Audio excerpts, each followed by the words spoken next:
Hey guys, this is Mitchell. I am a ex-stockbroker, full-time derivatives trader, retired at the ripe age of 29. I was discussing some Wall Street movies with some friends of mine, and I wanted to put some commentary over it because I think a lot of the things that we see in Wall Street movies are accurate, but a lot of it, normally they'll portray it in a negative light, the criminality, stuff like that. So what I wanted to do today, we're going to split it up into parts. It's probably going to be too long in one go. I picked some good scenes from one of my favorite Wall Street movies, Boiler Room. So let's get it going.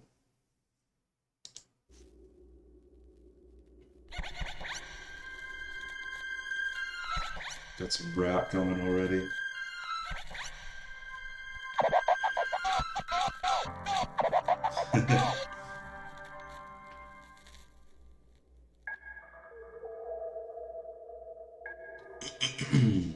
Got a ticker tape, bunch of fake ticker symbols.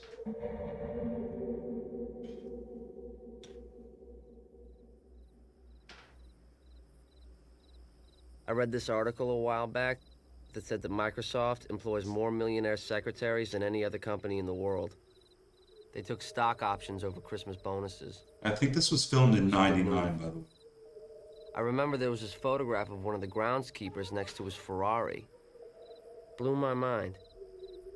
You see shit like that and it just plants seeds. Makes you think it's possible, even easy.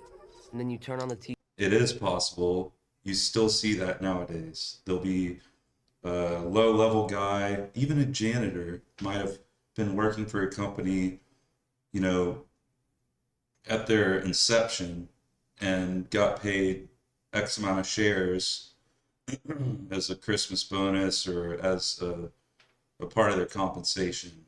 And now they're worth millions, tens of millions of dollars. TV, and there's just more of it. The $87 million lottery winner.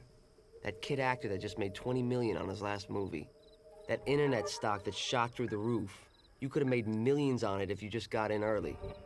And that's exactly what I wanted to do. Get in. I didn't want to be an innovator. I just wanted to make the quick and easy buck. I just wanted in. That's the best kind of buck, said isn't it it? best.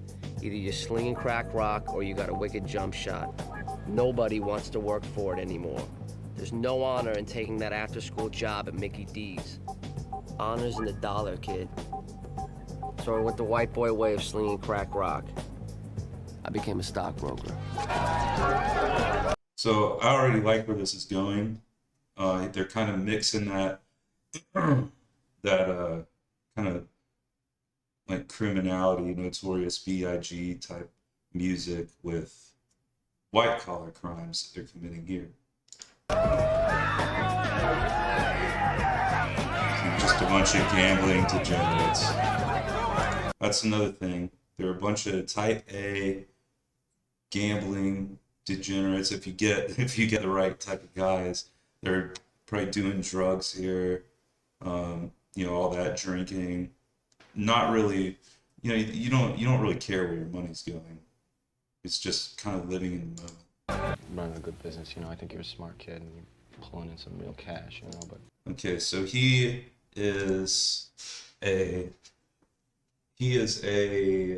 runs a casino outside of his work, out of his apartment or house or whatever. So we see two of the brokers we saw earlier and him having a conversation. Obviously, the kid's a side hustler.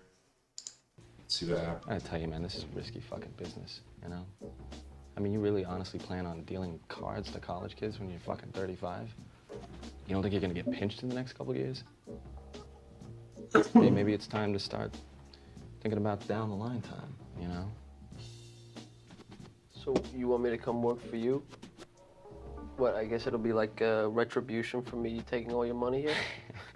First of all, I am not done with you here, all right? And no, you're only gonna work for me a short time. You pass the Series 7, you learn the ropes, Okay, this guy, if he's running a casino out of his house, is the exact type of guy I would totally hire. This guy. He's obviously driven. He does what it takes. He's running it perfectly. He's running the casino. He's not visiting one and just degenerately gambling his money away. Now, this guy's obviously trying to recruit him, which I would do the same thing. On your own. Yeah, ask Adam, man. He'll tell you. It's good. It's good? Yeah. I'm gonna be blunt, you know? I mean, I'm talking about millions of dollars. And it can be, too. Just gotta do it right.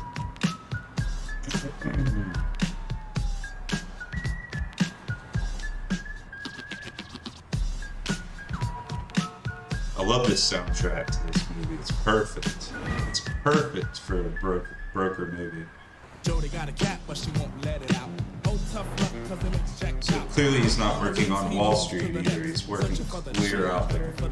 Maybe even in Jersey. In search of the skins, grinning and laughing, laughing and grinning. Padlock Jody got the whole scene played. No knocking boots till she 14K. Diamond in the back, sunroof top. Waiting for the credit card so she can go and shop. Jack plays the back, just knock another stop. Okay, so here, I was making good money.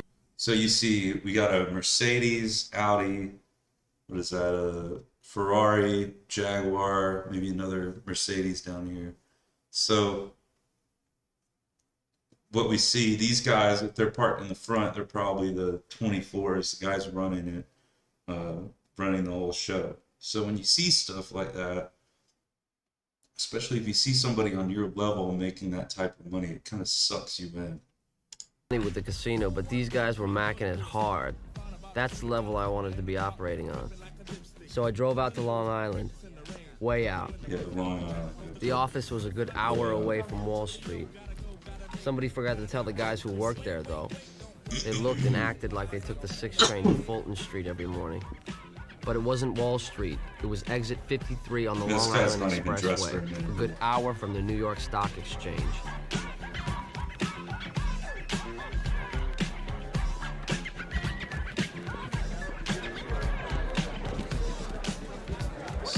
Sales floor, trading floor. No. You don't want out. Much I'm telling you, different this stock is now. going to 30, all right? I'm invested very heavily myself, and we just stay put. I don't know if you ever had the opportunity to This is more of a 90s style trading.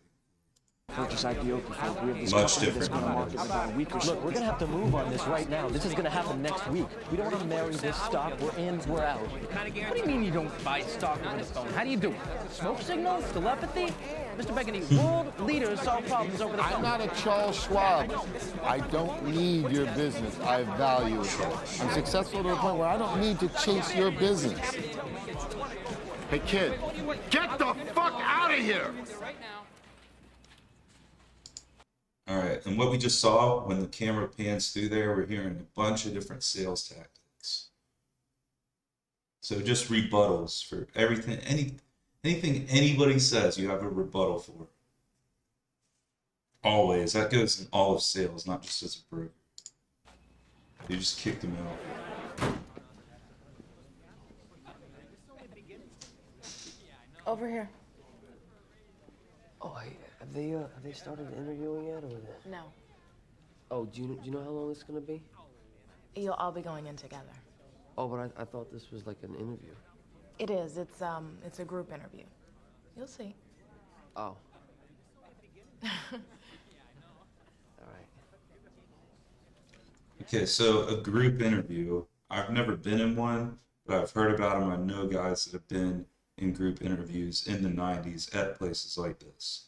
It's basically just one guy pitching you, trying to weed people out and get the people that he wants in. So he's pitching you on the job instead of you pitching him.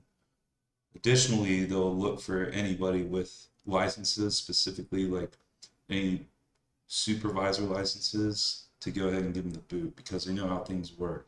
You want guys that don't know how things work. They're more willing to break the law.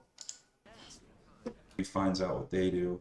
He would immediately know that what's illegal, what's not. He's already got his own set of ideas.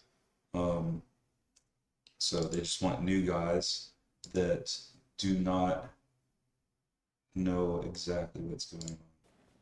But they disguise it as, oh, we're like military, we're gonna break you down and build you from the ground up. So he's liquid. He doesn't have all of his stuff tied up in the market. Why would he? He's the one selling, honestly, crap stocks to people, getting a commission on it, and he just keeps the cash. He buys Ferraris and nice houses, obviously nice suits. All these kids sitting around, they're probably 22, 23, they're wearing terrible suits. What's required?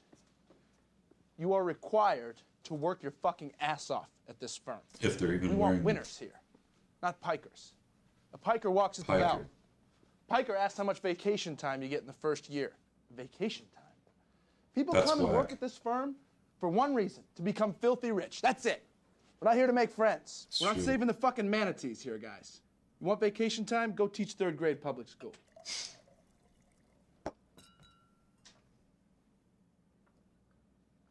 Okay. First 3 months at the firm are as a trainee. You make $150 a week. After you're done training, you take the Series 7. You pass that, you become a junior broker, and you're opening accounts for your team leader. You open 40 accounts, you start working for yourself. Sky's the limit.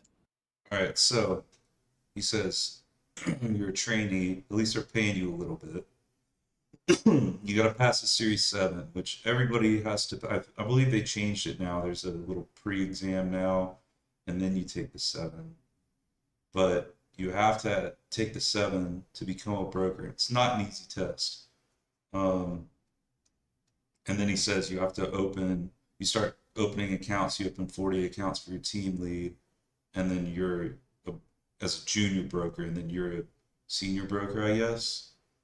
So it already kind of seems like a little Ponzi scheme type thing, because the senior brokers, that's why they want to hire all these guys, because it's just a numbers game.